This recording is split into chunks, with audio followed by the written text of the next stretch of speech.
দেশের আলেম সমাজ যাদেরকে এখনও পর্যন্ত জেলখানায় রাখা হয়েছে তাদের নতুন করে আবার ফের জেলে নেওয়ার জন্য এবং যারা আছে জেলে তাদেরকে এখনও আবার আটকে রাখার জন্য নতুন করে সন্ত্রাস বিরোধী আইনের সেই মামলাগুলোকে জীবিত করা হচ্ছে।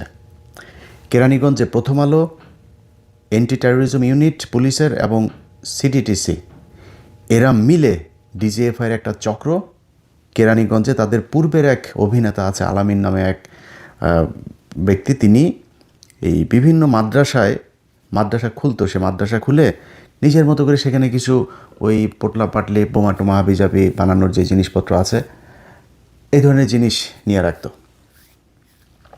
রেখে তারপরে একটা বোমা মারার হঠাৎ করে ছোটোখাটো একটা বিস্ফোরণ ঘটাইতো। এই মাদ্রাসার ভিতরে বিশাল বিস্ফোরণ ঘটেছে। তো সেই ব্যক্তিকে দিয়েই, সে ব্যক্তি 2017 সালে একবার মাদ্রাসায় এই কাজ করেছে, 2022 সালে একবার করেছে।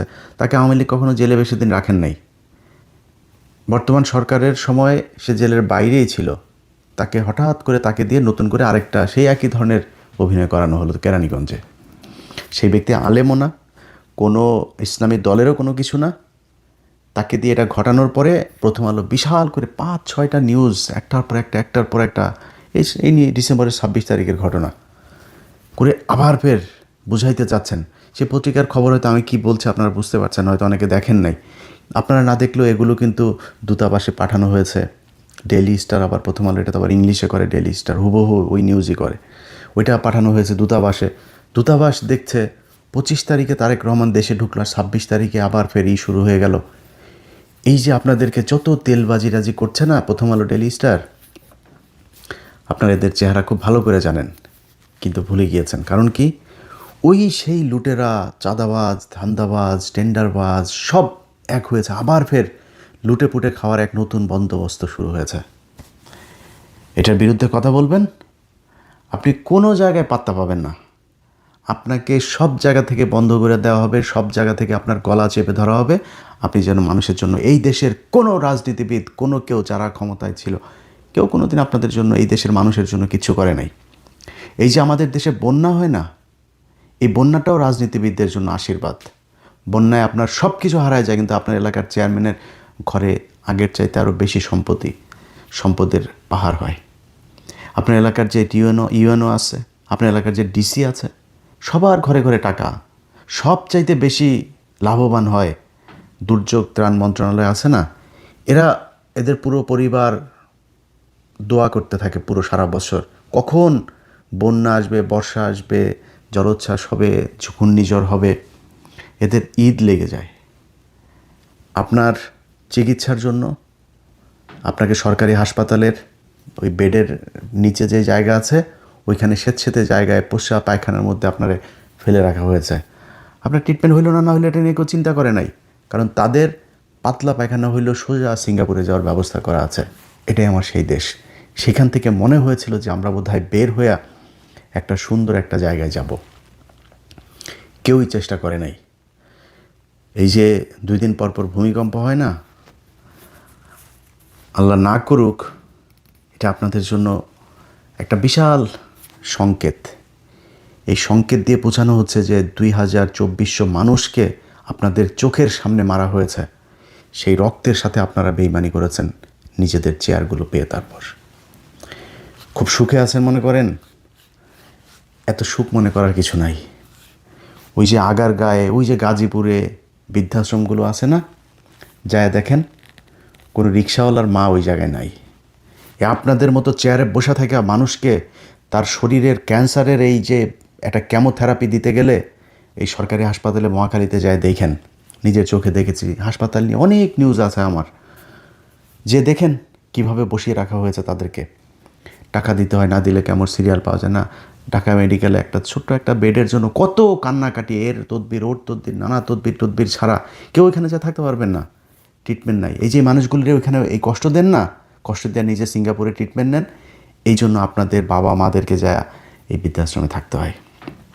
যান, আমি ইন্টারভিউ নিতে গিয়েছি, আমি প্রতি বছর মা দিবস, বাবা দিবস এগুলোতে দেখতে যাইতাম।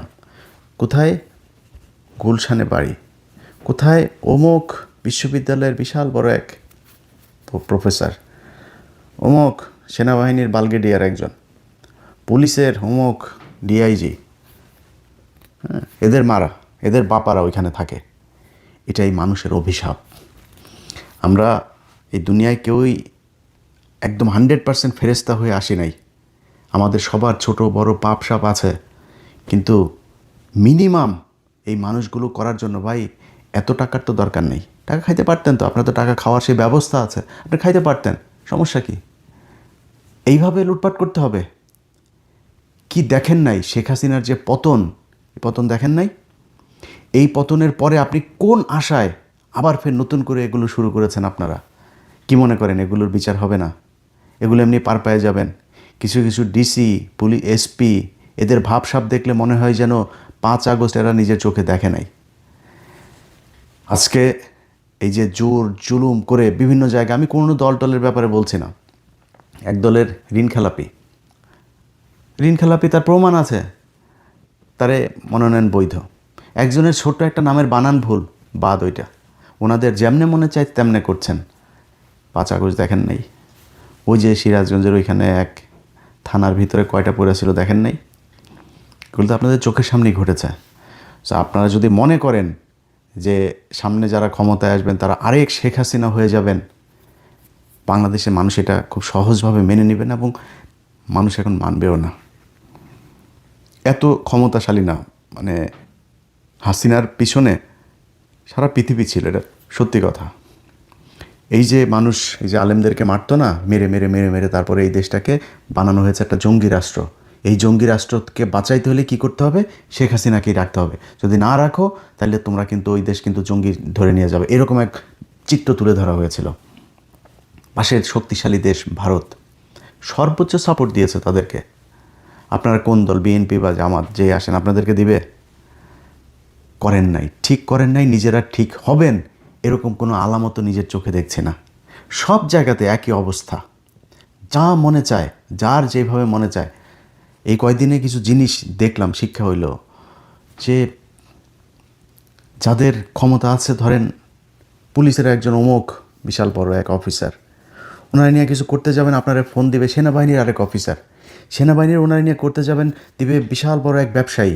সব একই চক্র।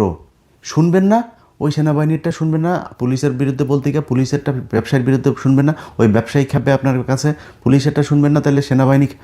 মানে আপনাকে এই চক্রের ভিতরেই থাকতে হবে। এই চক্র থেকে বের হবেন, আপনার জীবন শেষ।